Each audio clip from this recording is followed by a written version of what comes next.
and Jake had been co-workers for 3 years, and their relationship was a mix of playful banter, sarcastic jabs, and the occasional flirtation that neither of them took seriously. They were the kind of friends who could finish each other's sentences, but would never admit they actually enjoyed each other's company. That is, until the infamous office party. It was a Friday night, and the office was celebrating the end of a brutal quarter.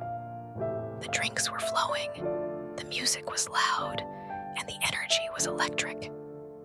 Emma, ever the competitive one, found herself in the middle of a heated debate with Jake about who was better at trivia. Jake, confident to a fault, smirked and said, "I'll bet you $100 I can outsmart you in any trivia category you choose." Emma raised an eyebrow. "Any category?" "Bold move, Jake, but I'll raise you. If I win, you have to take me on a real date, not just drinks at the same bar we always go to. A proper date." Jake laughed, his blue eyes sparkling with amusement. "And if I win?"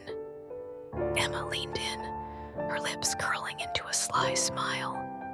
"If you win, I'll plan and pay for the most extravagant date of your life." The bet was on. They grabbed their phones, pulled up a trivia app, and chose a category: 90s pop culture. The questions flew fast. What was the name of Ross's monkey on Friends? What year did Titanic come out? Who sang Wannabe? Emma and Jake were neck and neck, their competitive spirits fueling the fire. But in the end, Emma triumphed by one question. Jake groaned dramatically, but there was a glint of something in his eyes, something that made Emma's stomach flutter. "Fine," he said, feigning defeat. "You win, but don't think I'm going to make this easy for you."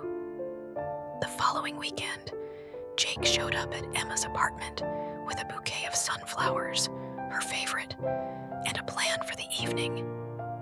They started with dinner at a cozy Italian restaurant, where they shared a bottle of wine and laughed over stories of their most embarrassing work moments. Afterward, Jake surprised her with tickets to a rooftop comedy show.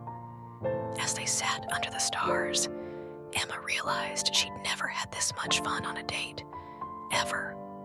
But the night didn't end there. On the way home, Jake detoured to a karaoke bar. "You said a proper date," he teased, "and no date is complete without karaoke."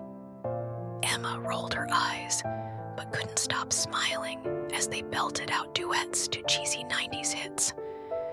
By the time they stumbled out of the bar, laughing and slightly tipsy, Emma knew something had shifted between them. Over the next few months, their relationship evolved from playful co-workers to something deeper. They spent weekends exploring the city, cooking elaborate meals together, and debating everything from politics to the best flavor of ice cream. But it wasn't all smooth sailing. They had their fair share of arguments, like the time Jake forgot their 6-month anniversary, or when Emma accidentally deleted Jake's favorite playlist.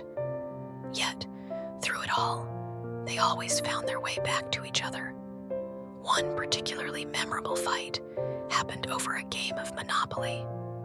Emma, a ruthless strategist, had bankrupted Jake within an hour. Frustrated, he accused her of cheating, and she fired back with a sarcastic comment about his inability to handle defeat. The argument escalated until they were both shouting, and Emma stormed out of Jake's apartment. But 2 hours later, Jake showed up at her door with a peace offering, a tub of her favorite ice cream, and a handwritten apology note. "I'm sorry," he said, his voice soft. "I was a sore loser, but I'd rather lose to you than win against anyone else." Emma couldn't stay mad after that. They spent the rest of the night eating ice cream and watching bad reality TV, their fight forgotten. As their relationship grew, so did their dreams. Emma, an aspiring writer, often shared her stories with Jake, who became her biggest cheerleader. Jake, a graphic designer, started his own freelance business, and Emma was his first client, designing the logo and branding for her blog. They supported each other's ambitions, celebrating every small victory along the way. 2 years after their first date, Jake surprised Emma with a trip to Paris. It was a dream she'd mentioned in passing, and he'd saved for months to make it happen. On their second night in the city, they stood in front of the Eiffel Tower at sunset, the golden light casting a magical glow over everything. Emma turned to Jake, her heart full, and said, "This is perfect. Thank you for bringing me here." Jake took her hand, his expression suddenly serious. "Emma," he said, his voice trembling slightly, "you've been my best friend, my partner in crime, and the love of my life. I can't imagine a future without you. Will you marry me?" Tears streamed down Emma's face as she nodded. "Yes, you idiot. Of course I will." Their wedding was a reflection of their relationship.